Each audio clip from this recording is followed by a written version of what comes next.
అందరికీ ముందుగా welcome to my channel Chutki vlogs.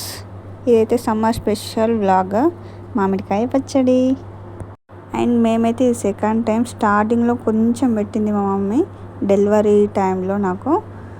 So ఇప్పుడు మళ్ళీ ఇదైతే మా చెట్టు ఆవకాయనే షార్ట్ వీడియో పెట్టేసిన చూడండి.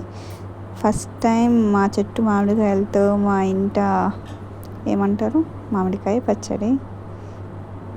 చూసేయండి ప్రాసెస్ అయితే చాలా సింపుల్ అనిపించింది, బట్ పెట్టే వాళ్ళకి ఉంటుంది. ఏం లేదు, పోపు ఇస్ ఇంపార్టెంట్ అండి. మెయిన్ పోపు వేస్తే చాలు, మన వక్కకారం తయారైనట్టే. వక్కకారం అంటారు, మామిడికాయ పచ్చడి అంటారు, ఆవకాయ అంటారు. అండ్ ఆ స్మెల్కి అయితే అబ్బబ్బబ్బా టెంప్ట్ అయిపోవాల్సింది ఎవరైనా. అండ్ స్టార్టింగ్లోనే తినాలనిపిస్తుంది కదా ఫ్రెండ్స్. ఓకే, అందరు పెట్టుకున్నారా మీరు కూడా? ఈ బ్లాగ్ అయితే ఇంతే, short and sweet. And thank you for watching this video.